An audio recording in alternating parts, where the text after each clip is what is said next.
To go. Hey. So there was a lot of to do around technology, but we finally got this going. I'm really excited to be here today. I'm with my good friend and colleague, Jessica Richmond, and we're going to talk about her new book that she wrote, and I just got a copy of, called Lessons Learned from My Guru the Hard Way. And it's a really fascinating book. So I was really excited when I got it, and I told you, but I read it so quick. So I want to talk a little bit about some of the themes and some questions I had. But first, Jessica Richmond's a has a master's and PhD in psychology from Walden University. She's also a Ayurvedic practitioner, and along with Satyanarayana Das Babaji, she began the Vedic Psychology Institute. And so she specializes in Vedic psychology, and I'm really curious to talk a little more about that too. I want to kind of stick with the book, but I'd love to get a little bit of background on that as well, since this is kind of a really particular niche you're in. Thank you so much for being here, first of all. Thank you, Josh. Good to see you. Yeah, you too. Like I said, I read through this book so quick, and I just found it so fascinating. But also, I really appreciated the way you wrote in such a, very human way, I guess is the way I would put it, just showing your very real life examples of how some of these deeper and sometimes even more dense or heavier concepts play out in just kind of everyday real life. I think it's was really fun to read and also just really helpful to be able to apply those themes to my own life, and I think readers would also find the same benefits from it. So that was very cool to see. I also, in the book, Jessica always had each chapter with a section on her personal reflections on these stories, as well as lessons she learned, and then also left open pages for insights for, I'm imagining for people when they read, they can then kind of use the book as a tool to offer up their own insights and how the stories reflected. So the way you laid it out was beautiful, and I really enjoyed reading it. So, but I had a bunch of questions for you. Yes.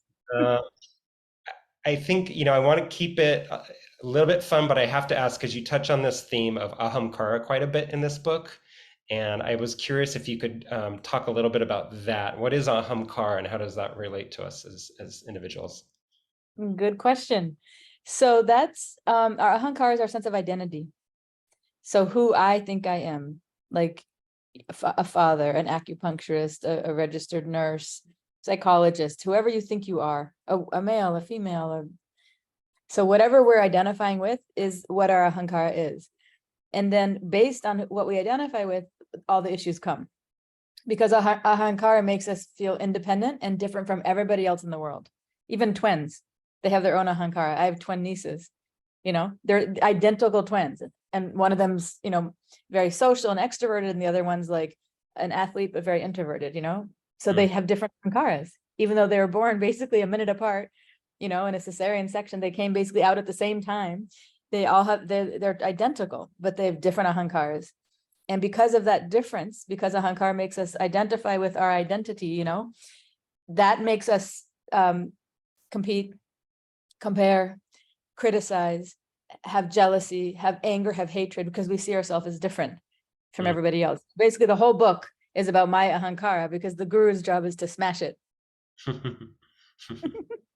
Yeah, and that's what's kind of really interesting about the book too. So a lot of these stories revolve around your journeys with your guru, with Babaji, and how he helped you to kind of learn some of these lessons. And often, as it seems to be, we need to learn them the hard way. So um, there's a lot of stories in here. There's a few that touched me very much, and the one I'm thinking of off the top of my head is you were very also vulnerable in talking about the death of your father, and what a big experience that was, and what a traumatic experience that must have been. You were still fairly young, and it happened as you were there in the room with him. And in the book, you talk a lot about how that affected your life path, and into your future, even with relationships and just your sense of self and who you were. And I'm really curious if you would talk a little bit more about that. There's one particular thing you wrote as you were, processing a lot of that trauma and a lot of that grief with Babaji. You said, Babaji was reflecting on those stories that you had and how those had affected you. And he said, truly speaking, you are not grieving for your father, you are grieving for your own self. I wondered if you could talk a little bit more about maybe how that affected you, in the moment, but also how you see that play out. Yeah, sure. So how it affected me was it shocked me, like almost everything he did. It was like a slap in the face, it feels like, or a punch in the stomach, because when you're in your grief, I mean, why would you even share your grief with somebody, Because you want them to be like, oh my God, I'm so sorry, let me give you a hug. That sounds so terrible. Tell me what happened. Like, yeah, you need a break, or you need whatever you need. Let me help you through this very difficult time. I mean, you want somebody loving and supportive. So of course, that was my expectation when I told Babaji that he'd be like, oh my God, like that's so hard. So sorry you lost your dad so suddenly. And I've learned also, just a side note, as a psychologist, that when people tell their story, if they keep telling it, like by the time I met Babaji, had been many years since my dad had died, but I was telling him the story, which means it's unhealed. Something that's unhealed, you have to keep telling. If you think in your life of things that you've healed, that you're kind of done with, you feel at peace with, you don't have the need to keep telling that story, right? Mm-hmm. So obviously that story was like undigested still for me, of how my dad died and the fact that he did die. So obviously, like when I'm telling Babaji, I was expecting him to hold that with compassion and love and tell me something sweet, but that's not really, what happened. So, I mean, he listened, which was very sweet, but then he was just like, yeah, you're grieving for yourself. He's already gone. And I'm like, what? I never thought about what that meant, but what he said is that your dad's already gone. He's not in pain and suffering. You're the one all these years later crying. My dad died when I was 30. I met Babaji when I was 42. So 12 years later, I'm still crying about my dad, devastated about my dad. And so Babaji's like, that's for yourself. You're just doing that for you. That's actually selfish, because he's wherever he is now, but he's not here. He's not suffering. He had a sudden heart attack, so he didn't suffer for very long either. And he's gone. And so what you're doing a very selfish thing, that you're just crying for yourself because you miss him in your life. You miss actually how he kind of pleased you in a way. Because would you cry for your worst enemy if they died? Mm-hmm. No, he didn't say this part, but I'm just going to add this part, that if you think about it, like when you cry when somebody dies, usually it's because you had some attachment to them in a good way, like you love them. What does love mean? Actually, it means that they made you feel good in some way. Right. Or going back to Ahankara. So I was his daughter and he was proud of me. Right. That felt good. And he Right. looked out for me. He protected me. That felt good for my Ahankara, for my identity. So when he died, like a piece of me died too, meaning my Ahankara, my identity went down. Now I don't have a father like alive who can protect me and make me feel good and make me feel, oh, he's proud of me, who I can call and tell him something good I did. So that's all about my sense of identity, my Ahankara. Mm-hmm. That's what I was crying for myself. Gotcha. Yeah, it's powerful. It's very, very powerful. So Yeah. kind of saying it's sort of like these stories, of course we need to be validated, our pains and things are real and all that, Yes. but at a certain point we get so attached to them that they really actually impede our own lives rather than letting them be what they are and moving forward. Does Yeah. that sound right? Is that what kind of Yeah. you're saying? Yeah. Yeah, it's Yeah. beautiful. It's important, like you said, it's very important to validate your feelings. Somebody should do that, but not a guru. Like that's for a therapist. So we don't want to deny the feelings of grief. Like they're there, they're real. You did have a real relationship with that person, and it is sad. Fine, it's selfish, but it's sad, and you have feelings. So the other extreme are the people who say, something, they use some sort of spiritual jargon, and they'll just say, oh, that was God's wish or something, and they don't cry. But if they're really sad, then they're repressing that. So Mm, it's important to acknowledge your feelings. Don't pretend like you're some enlightened being if you're not. Acknowledge your feelings, process them, and then understand, use your buddhi, your intelligence, to understand mm, that that person's somewhere else right now. So you're not really crying for them, you're crying for you. And then like when I realized that, I'm like, when Babaji told me that, I'm like, well, how much longer am I just going to cry for myself? Like, right. so that helped me actually get out of it eventually. Okay, yeah, I like that. I'm also curious. I'm jumping theme a little bit here, but I am curious. How would you? Is that how you approach things? Because you have a very interesting path as a Western um, trained psychologist, but you have this deep, deep learning you've done with Babaji, learning Vedic psychology and how to approach things from that perspective and that direction. what are the main themes? How would you differentiate it for somebody like a layman? How would you differentiate what is different about your practice in that regard as a Vedic psychologist? Okay, so for Vedic psychology versus like Western psychology, um, first of all, it's based on the Vedas, it's based on the ancient scriptures, which are realized truths. There's people who had a very, very high state of mind that they realize these truths, you know? In other words, they haven't changed in thousands of years.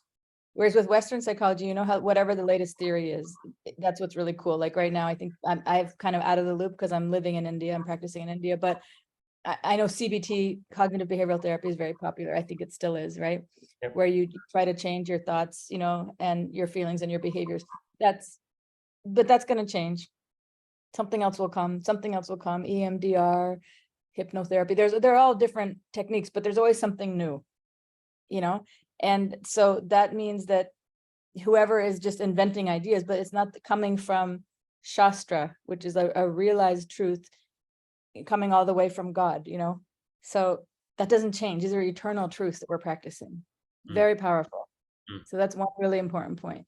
The second point is that the Vedic psychology I practice, I studied under Babaji now for almost 10 years. So I studied under a guru. You know what I mean? It's very different when you have this class with that teacher, this class with that teacher, that teacher, that teacher. You don't know how good they are or not. Like for me, I even learned online, so I didn't even meet some of them, you right. know? And then when you're out and when you're licensed, I mean, you may be in some sort of supervision where there's somebody above you, but I'm under Babaji now for almost 10 years, and I always will be under his guidance. So he created this field that I'm practicing of Vedic psychology. He studied all the Shastra now for over 40 years. And he pulled together the information from these ancient Indian scriptures, and he put them together. He put it all together, and then he's teaching me from that, you know. And so I'm always checking with him. You know, I'm very kind of well guided by him. So that's not, you're not going to have that in Western psychology, being guided by a guru. And there's Right. a big difference, because if I'm doing something that doesn't match with the scriptures, then he's like, don't do that. That's not how it is. That's not the nature of the human mind. That's not the right approach, you know? So that's another difference. And then the third one is, we just like Ayurveda and acupuncture, I mean, Chinese medicine as well, we go to the root cause, you know? So if somebody's like, you know, whatever the issue is, I mean, the very basic one would be that, you know, my husband sucks or my wife sucks. You know, I do a lot of couples therapy. And so I'm like, okay, but the root cause is not that your husband sucks or that your wife sucks and they're just so horrible. The root cause is something happened to you in childhood, most likely in your first 7 or 10 years of childhood, that you're projecting onto your partner. And then you're mad at them for that. Mm. And that goes on, that dynamic goes on all the time in couples, with couples, you know. I think it'd actually be boring for couples if they didn't have that. That's the masala, that's the spice. But anyway, it's something, you know, for example, like if you're just say your mother had a lot of anger and she was always yelling at you, then if you're probably going to be attracted to a partner who has that. And when your partner is blasting you with anger, then you're going to recoil back and be like a very good little boy. Don't upset mom, don't upset mom. So now it's like, don't upset my girlfriend or wife, you know, Right. and vice versa. Then the other your other half is going to have some problem very similar to what you do to them, which might be like you're very aloof, just say you're not good at expressing your feelings, you know.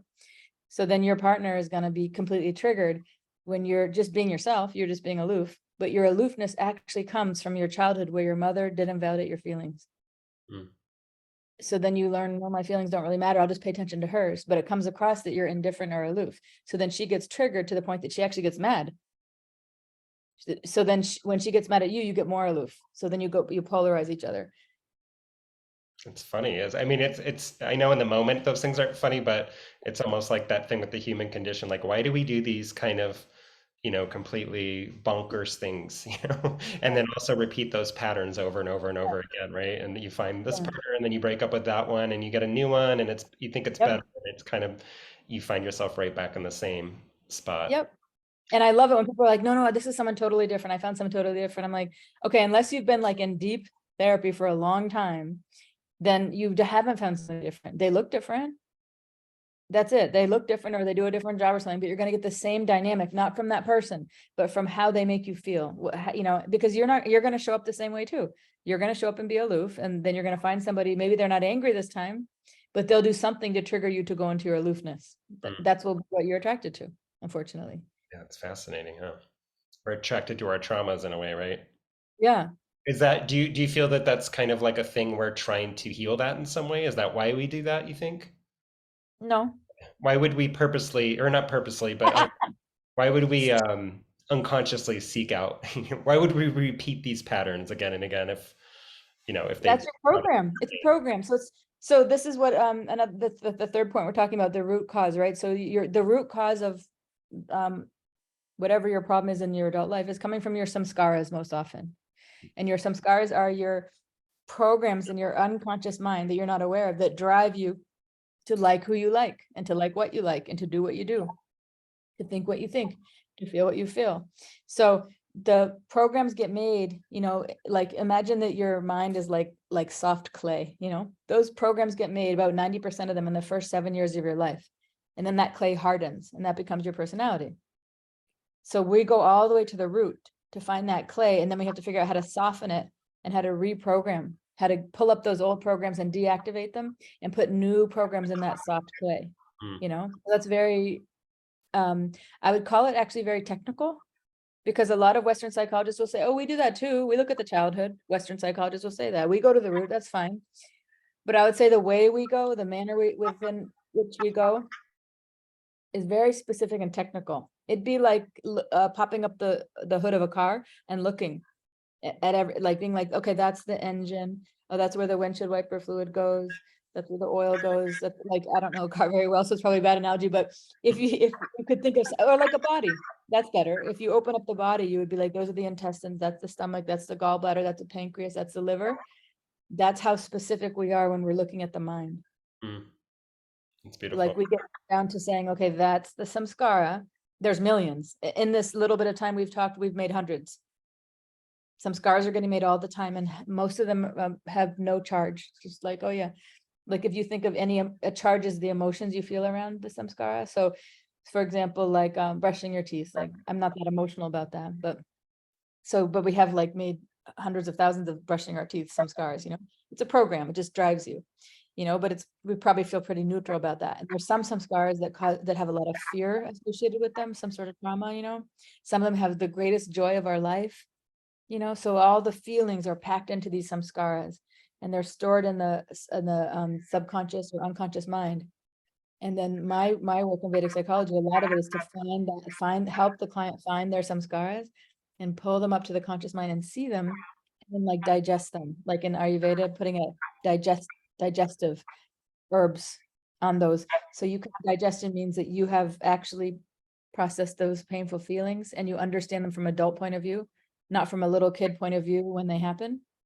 Right. Then they go back into your subconscious mind, and then you operate differently. So for me, my dad died when I was 30. So, but I was processing it like a young girl. I couldn't digest it. So when Babaji told me what he told me and I started digesting it, now it's not like a traumatic thing. It's a different program in me. So I that's understand, right, right. yeah, No, it's beautiful. that's, What I love that's the, about all the Vedic sciences is they all look at things from this very root cause, whether it's Ayurvedic medicine or, yeah, or psychology or yeah, even, Jyotish, Vedic astrology. These things all yes, yes, look at like what's under the surface of these things, not yes, just why, oh, I was angry or I was sad or I was happy, right? Like it's like where are yeah, those rooted in? And that's yes, fascinating and so so um, interesting. only helpful. Um, yeah, I love that. I wanted to also ask you about, there's one other story that I love so much in your book that was, so you had been working, I think this is when you were still getting your master's, I believe, but you were working in like an inpatient center, like a youth um, psych center, basically, right, in the US at that point. And I've been in inpatient centers and they're really rough and they can be very depressing. And there's certainly this feeling of hopelessness a lot around. Everybody there feels hopeless. There's a lot of feeling like people are just throwing their hands up and it feels like you're just kind of, in a daycare just for, with nothing to do and nothing to look forward to or hope for. And, but you tell this story in there that you were kind of struggling with the kids yourself, and they were challenging you, and you felt challenged and didn't know if you could help. And then you started, like, you tapped into this piece where you started telling stories about Babaji, and you started kind of introducing these concepts, and they really latched onto them, these like young kids, and then they became very interested in Babaji, who is, across the ocean, right, in India. And there's a story about he got very sick, and then they got very in depth, about wondering how he was doing. And at a certain point, they're writing letters to him, and he's responding to them. And it was like so inspiring to me that it felt like, oh wow, that, like, you were able to like tap that spark of like hope. And you probably will, you might never know, right? But it's at least one of those kids, if not multiple, will always remember that moment and that scenario, and probably will be a little bit happier in life, or do better, or could possibly get out of worse situations, just because of having that sense of like compassion, and even hope, and just kind of Yeah, caring for one another, right? Like, that was such a yeah, great story. I love that story so much. yeah. I Thank don't know if you. there's anything else you want to say about it, but I just wanted to say I love that story. Yeah, Great. that story is so touching to me too, Yeah. that I really, in the book I had written about, I had basically had almost lost hope, I had finished the master's, but I was required to do 2 years of like internship basically under a supervisor until I could get licensed for my own private practice. So that was the best place to do it because number one, you get a lot of good experience. I mean, you're not going to be confused about a different diagnoses after you have your experience there. And number two, it's the quickest way to get the hours because it's 2 years if you work basically full time and you get a lot of hours every week, client hours. But some people, it takes 4 years, 5 years, 6 years. It takes a really long time to get those hours if you don't work at a place like that. So this was a hospital, psychiatric hospital where the kids lived. They oftentimes they're there 6 months or a year, and they're young. I mean, the oldest age was 17, but I had like a 5-year-old. I had young kids too. They had, severe mental health issues to the point that if they were um, not in the hospital, they would be a very big harm to themselves, and they already had been, or to somebody else Mm, you know. mm, So they were the kind of the most severe cases, not in the state of Florida where I worked, but in the US. I had clients from around the United States who were hospitalized there. wow. Um, and we all had, there's like about maybe about 12 of us that were therapists, and we all had about 10 kids assigned to us at any given time.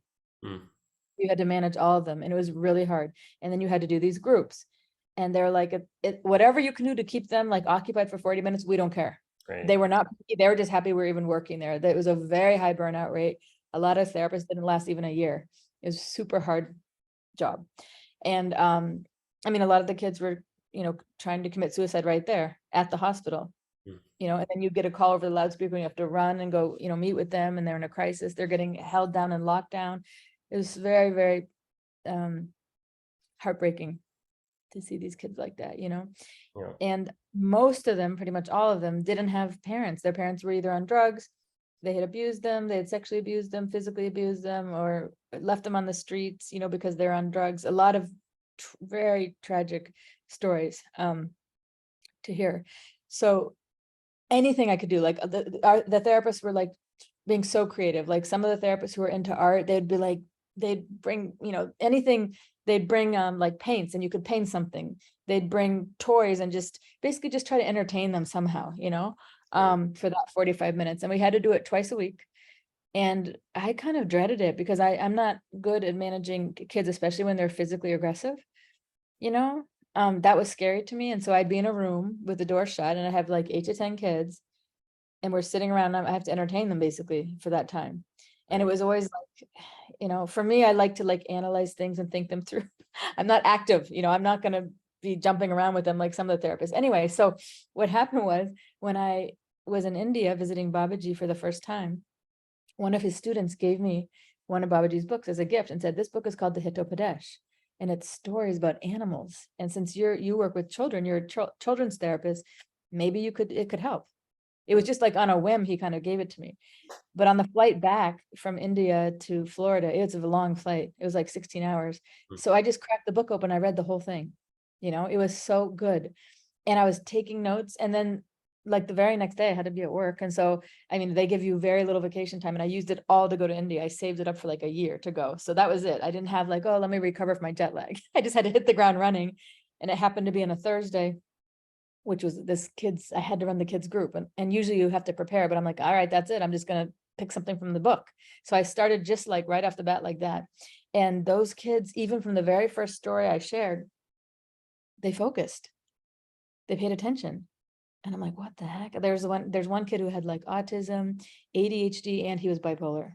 Mm. It was so hard to engage him. And he sat there for the whole hour or 45 minutes. I was like, what?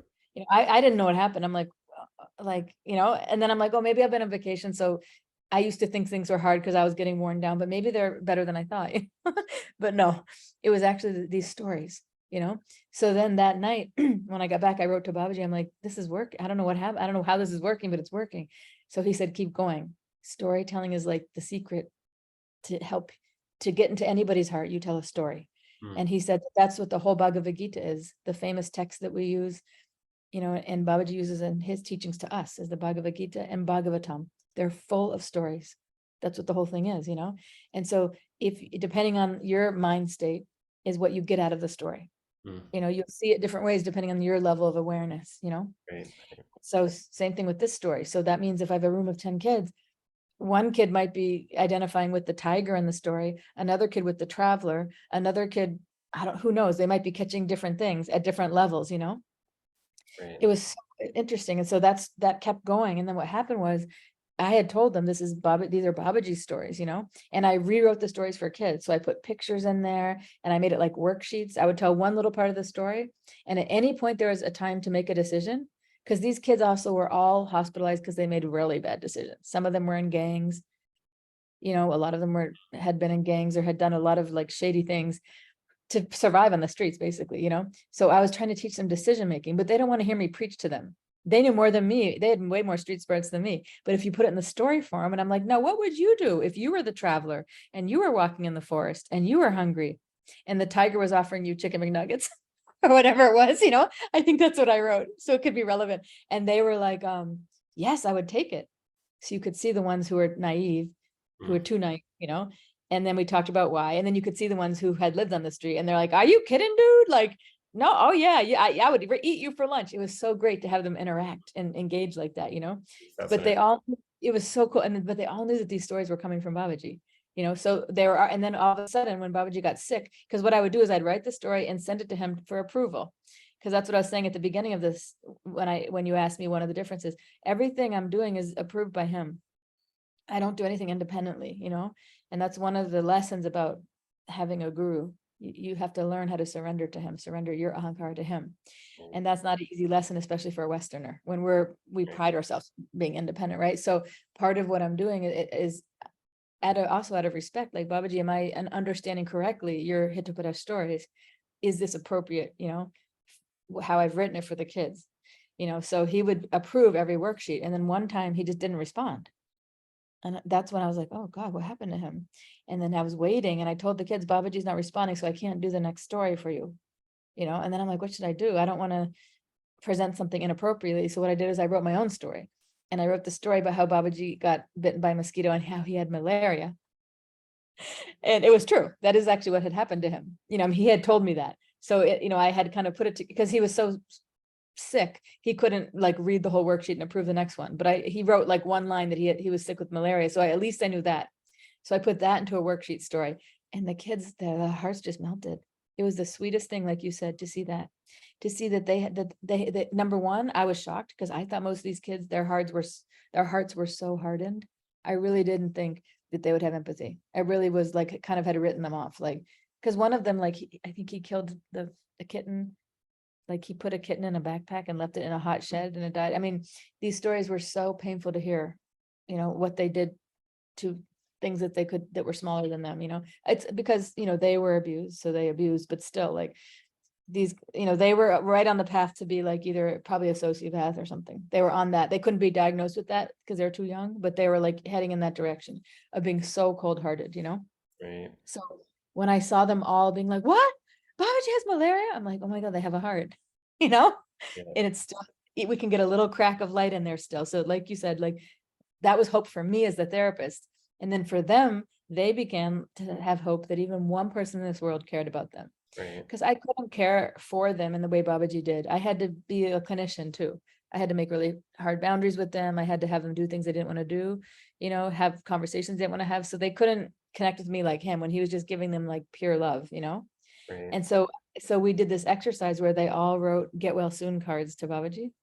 Like I brought them markers and we made hearts, and I took pictures of all the get well soon things they said and I sent it to him and he wrote back to each one of them.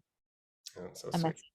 it was so sweet. And then he was talking about love in the story with the mosquito that bit him and he had malaria. Instead of calling his ashram the name of what it is, which is Jiva Ashram, I called it the Center for Love Ashram for the kids so they could relate to it. So then they're like, can we ask Babaji more questions? I'm like, sure. So then they all asked Babaji, like they all were kind of like curious about love, which everybody is, right? But most of them are in that age range of like, the hormones going crazy and falling in love for the first time and all that. So they were asking a lot of questions like, why does love hurt so bad?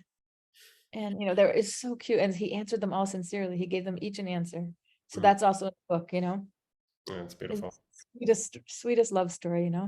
And so like you said, even if one of them that helped, that's wonderful. And I remember a few years later, one of them did write to me.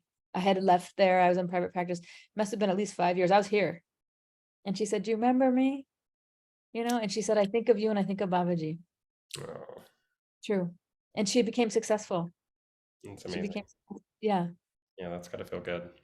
yeah, And I think it's neat to see even the therapeutic, a lot of the Vedic stories are therapeutic in and of themselves, right? Like in Jyotish, you do the greatness of Saturn is a story you read during your sati yeah, periods, right? Like there's therapy just in either reading or reciting these stories, and because yes, they've that's probably true. been done for who knows how many thousands of years even at some points, right? Like That's so true. there's a healing piece there that kind of slips under the surface even, and even Yes, kids and all the way on the other side of the world are receiving yeah, benefit from that. And that's very true. That's a very subtle point, but it's true. Just in the shloka, in the words, yeah, yeah, there's healing in that. There's power in that. There's like Shakti in just yeah, the words yeah, because they're coming from enlightened people, right. you I love know. And that story is so cool, the Hitopadesh. It was written by somebody who was hired by a king to write it because his sons were misbehaving. But they're princes. And he's like, oh no, how are these people going to rule the kingdom? They're being bad boys. I think he had like 5 sons.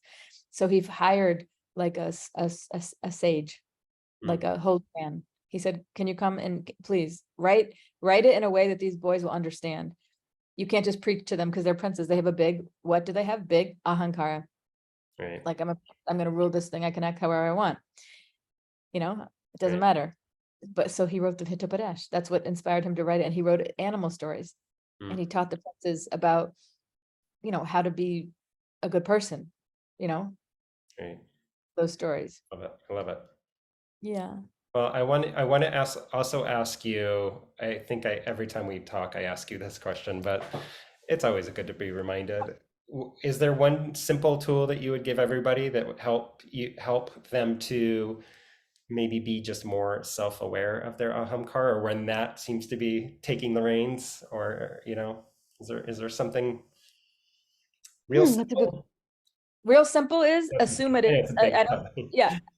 Real simple is you don't have to have a tool. You just have to know that it is. If your ahankara is not taking the reins, you're like in the bed completely depressed, like you're not doing anything. Ahankara gives you the agency to act, Mm, to think, to do. So it's always taking the reins. okay. The real question I would use, just assume that your ahankara, which is not bad. Like if I didn't think I was a therapist, I wouldn't be doing therapy for people and helping them. So it's not bad. It's just what mode is your ahankara in? Is it in the mode of goodness, of sattva, where you're peaceful and calm and you're trying and you see yourself and everybody and with everybody? So it's not making divisions and you're trying to help, trying to uplift people. That's ahankara and sattva, the mode of sattva, of goodness. If it's in the mode of rajas, it's passionate, it's competitive, it's Mm, it's gonna be me. great. How can I compete with you? How can I do better? If it's in the mode of tamas, then that's in the mode of dullness and delusion. So it's very selfish, and it's even more selfish than rajas. Rajas is selfish, but at least it's active and it's trying to do things. Tamas is not active. Mm, It's laying on the couch eating, pizza and watching TV and not doing very much and just expecting to be served. Mm. So you have to see what mode your ahankara is in. Okay. Um, that's So that's self-awareness, basically, right? self-awareness. Being Yeah, aware of, yeah, yeah. yeah. Being aware of what mode it's in. Not that it's doing something. Not that it's not active. It has to be Bad or active. It's good, always right, right. which one of the three. And I have made some courses on Vedic psychology, and two of them they're on YouTube. I just posted them. Are both about sattva, rajas, tamas. Because I just said real quick, I will be making some on ahankara, but it's good to know just what is sattva, rajas, and tamas first. And then you can see what your ahankara is in. Okay. All right. And I don't want to keep you too long, but where can we find this information, or what you're doing courses? I know that, right? Is that the main mode that people can interact with you through, or is that what you would recommend? Yeah, so on my website is it's long, myvedic psychology.com. So that's one option. On our website, we have Babaji and I together have made a lot of e-courses. Okay. And they're very interesting, they're about relationships, about your relationship with your mother. One's about relationship with your father. One is about self-love. One is just on ahankara. It's literally called Oh Ahankara, the secret life of the ego. And I Mm. purposely didn't use the word ego in our talk today because I don't want people to get confused and think I'm talking about Freud's ego. Okay. It's not, so, but anyway, we call it your sense of identity. Okay. So anyway, so e-courses is one thing. On my website, you can also order the book if you want to order it. There's right on the top, it says book. On our YouTube channel, I'm starting to post our lectures. You can contact me if you want to do a session. I also do individual sessions. That's on my website too. Everything's on the website. Okay. And then we have Instagram. We have an Instagram account and a YouTube as well. Okay. Is that the My Vedic Psychology too? The Instagram, I think, is Vedic.psychologist. Oh, right, right, I right. think. Yeah, yeah, yeah. Okay, I'll Yeah. try to put it Yeah. in the Yeah.